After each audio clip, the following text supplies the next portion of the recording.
Salam alaikum, j'espère que vous allez tous bien, que la paix soit sur vous.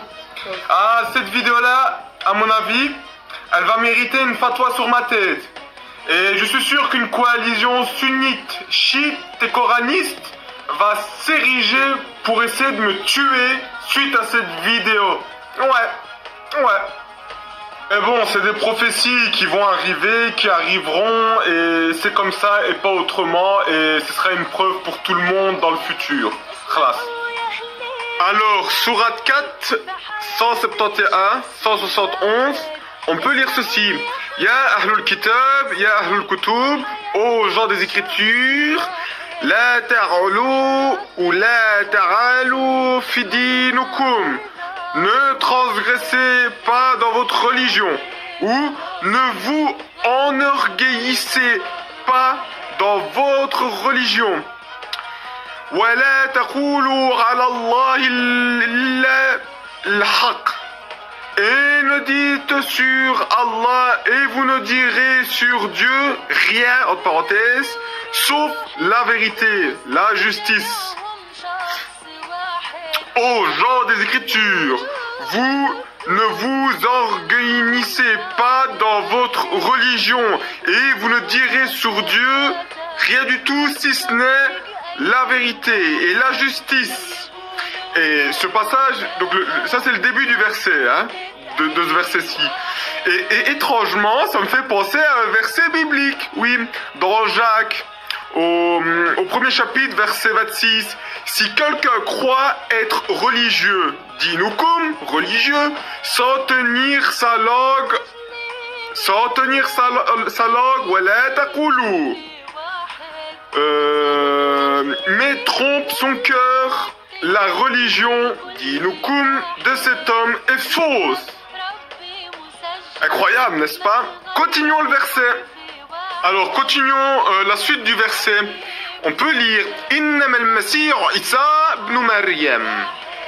Alors, en vérité, certes que le Messie, Jésus, fils de Marie, Rasulullah, le messager de Dieu, ou de Wa kalimatu, et sa parole, la parole de qui? La parole de Dieu, ok. Et 3, Al-Qaha ilal Maryam, incarné en Marie, ou incarné vers Marie, wa ruhun minhu, ou wa ar-ruh. Soit il y a le alif lam, soit il n'y a pas le alif lam. Dans certains manuscrits coraniques, comme dans le manuscrit de Sana, il y a le alif lam. Et donc ça peut se comprendre, et l'esprit, et un esprit de lui. Mais de qui? De Dieu. Minhu, de Dieu, venant de Dieu, de la part de Dieu, ok? Alors, fa'amanu billahi wa rusulihi. Alors, dans ce cas, entre parenthèses, vous aurez foi par Dieu ou en Dieu et ses messagers, ok? Donc on récapitule. En vérité, le Messie, Jésus, fils de Marie, est le messager de Dieu, la parole de Dieu, qu'il a incarné en Marie, ainsi qu'un esprit venant de Dieu. Dans ce cas-là, il faudra croire en Dieu et en ses messagers. Bibliquement parlant, qu'est-ce qu'on peut voir dans Jean 1.1? La parole est Dieu.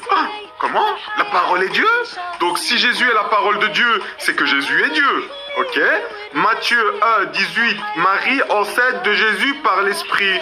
Ah oui, en effet, Matthieu se réfère parfaitement à l'incarnation de la parole vers Marie. Oui, c'est écrit dans le Coran, c'est confirmé.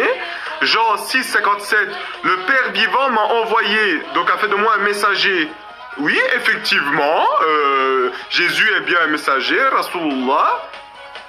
On peut lire Matthieu 14.35, des messagers appellent les gens vers Jésus. Ah d'accord, ok, donc c'est pour ça, wa rusulihi, et en ses messagers, les messagers de Jésus. Ben oui, c'est logique. Et dans Luc 5.20, ayez foi en Dieu. Amanu billah, quand Jésus vous dit ça. C'est incroyable, incroyable. Tout ça semble comme des pièces du puzzle. Kalimatu, le Père. Wa Rasulullah, le Fils. Wa Ruh, et l'Esprit. Le Père, le Fils et le Saint-Esprit. 1, 2, 3. Subhanallah. Alléluia. Continuons le verset, c'est pas terminé. Alors la suite du verset dit quoi? Wala taqulu thalatha. Et ne dites pas 3. Ou Wala taqulu baliya. Et ne dites pas que cet homme est la source de votre mal. Par exemple, dans Marc 3, 22, ils disent c'est par le prince des démons qui fait tous les miracles. Dans Jean 9, 16, d'autres disent comment ce mauvais homme, en parlant de Jésus, puisse faire de tels miracles. Dans Matthieu 8, 29, ils disent tu es venu ici pour créer notre malheur. Ne dites pas cela. La taqulu baliya. Et par exemple dans le Coran 9,79, 9,79, tout bien vient de Dieu, tout mal vient de toi-même. Parce que les Juifs ils disaient quoi? Ouais, à cause de Jésus, il nous arrive plein de malheurs, ceci, cela, etc. Et c'est exactement comme cité dans un autre verset que je n'ai pas la référence, mais que vous devez certainement connaître. Si un malheur les touche, ils disent c'est de ta faute.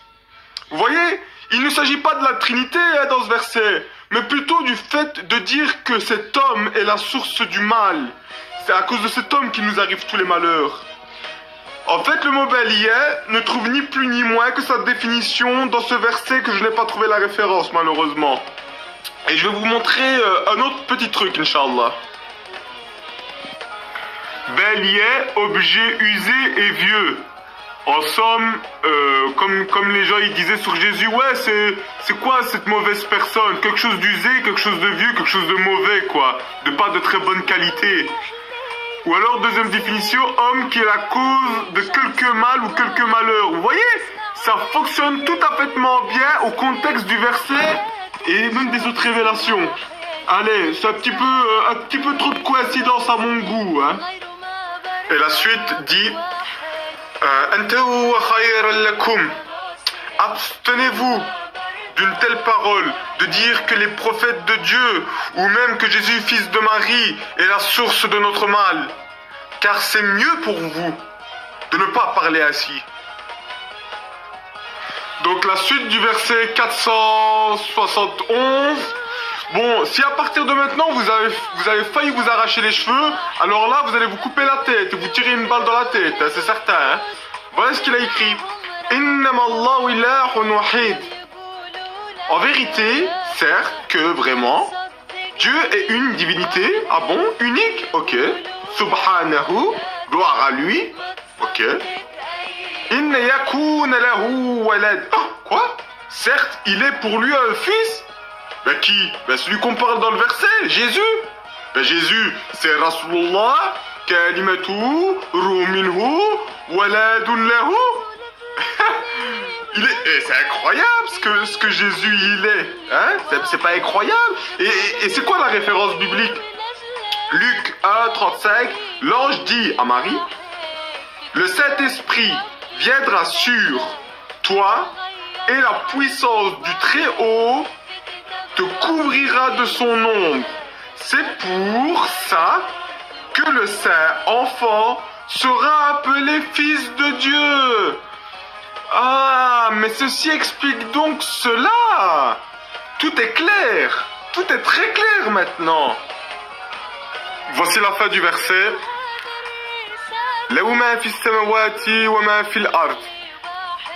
Et c'est à lui que tout ce qui est dans les cieux et tout ce qui est dans la terre appartient. C'est une traduction plus ou moins, voilà. Entre parenthèses, c'est ainsi que par Dieu, entre parenthèses, nous, les prophètes, sommes défendus. C'est comme ça qu'Allah, il nous défend, par Allah. C'est lui notre avocat. C'est Allah l'avocat des prophètes. Et voilà comment il nous protège, voilà comment il nous défend face aux négateurs, face aux outranciers. Gloire à Dieu, alléluia. Et c'est pas fini. Dans la sourate 43, au verset 81, il est écrit « Qul Inna kana lirrahman waladun. Dit, certes, il est pour le miséricordieux un fils. Fa'ana awwalul abidin. Car je suis le premier des serviteurs. Exactement ce que la Bible dit. Matthieu, chapitre 2, verset 11. Les rois mages se prosternaient devant l'enfant et le servir. Et le servir. Mais c'est magnifique ça. C'est cohérent. Je comprends maintenant pourquoi le Coran il est venu confirmer la Bible. Alors la suite du verset. Subhan Rabb samawati wal ard. Gloire au Seigneur des cieux et de la terre. Rabbul Arsh. Le Seigneur de l'Arche. Amma yasifoun. Par rapport à ce qu'ils prétendent. Eh ouais. Je n'ai malheureusement plus d'encre dans mon marqueur, donc on va continuer ici. Fazarhum yahudu wa yal'abu hatta yulaqu yawmuhum ladhi yu'adun. En somme, laisse-les donc s'enfoncer dans leur fausseté et s'amuser. Et là c'est écrit jusqu'à ce que leur jour vienne où celui qui leur a été promis arrivera. Lazi yu'adun. Leur jour où celui qui a été promis viendra. Ah oui, c'est ça. On se demanderait bien de qui on parle là, hein. Donc la suite du verset dit, c'est lui qui est Dieu dans le ciel. Ah ouais, dans le ciel, c'est pas dans les cieux, ok. Et Dieu sur terre, et c'est lui le sage, l'omniscient. Ah ok, d'accord. Qu'est-ce qu'il écrit en arabe? Ouallazi. Ah, donc c'est lui qui a été promis. Fis sama ilahun. Ah, il est celui qui, dans le ciel, est une divinité. Wa fil ard ilahun. Et que même sur terre, il est une divinité. Wa huwa al-hakimul alim. Il est sage et savant. C'est incroyable. Pourquoi ici, ils écrivent Dieu, alors que c'est écrit une divinité? C'est bizarre. C'est bizarre. وتبارك الذي له ملك السماوات والأرض وما بينهما وعنده علم الساعة وإليه ترجعون. Et béni soit celui à qui la royauté des cieux et de la terre et ce qui est entre et chez lui la connaissance de l'heure. Et son serviteur connaît l'heure. Ah, ok. Wa ilayhi turja'un. Et c'est vers lui que vous retournerez. Incroyable, incroyable. Et pourquoi c'est vers lui qu'on retournera? Ben parce que c'est lui qui jugera le jour dernier. Ben oui, c'est logique. Incroyable, incroyable. Béni soit celui... Hosanna dans les lieux très hauts. Béni soit celui qui vient au nom du Seigneur. Voilà, c'est écrit aussi dans le Coran. ولا يملك الذين يدعون من دونه شفاعة إلا من شهد بالحق وهم يعلمون. Et ceux qu'il, on va dire, invoquent en dehors de lui n'ont aucun pouvoir d'intercession excepté celui qui aura été témoin de la vérité. Et ils sont connaisseurs de cela. Subhanallah wa ta'ala. Ça fait quand même beaucoup de coïncidences. Bon, je vais m'arrêter ici. Mais prenez considération.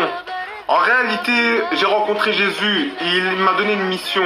C'est de vous dévoiler sa divinité. C'est de vous dévoiler qu'il est le Fils de Dieu. Et que il a inspiré des apôtres. Il s'est incarné dans les apôtres. Et vous devez croire au messager du Christ qui vient pour vous avertir, principalement vous les musulmans. C'est une bonne nouvelle pour ceux qui croiront, parce qu'ils hériteront du royaume des cieux. Mais ce sera un avertissement de condamnation pour ceux qui mécroiront dans le royaume des cieux. السلام عليكم ورحمة الله تعالى وبركاته ومغفرة ونعمة وسكينة وروح القدس يا أيها الذين أحسنوا بالحسنى. Je Je suis la lumière du monde. Celui qui me suit ne marchera pas dans les ténèbres, mais aura la lumière de la vie. Tu témoignes de toi-même. Ton témoignage n'est pas vrai. Je témoigne de moi-même.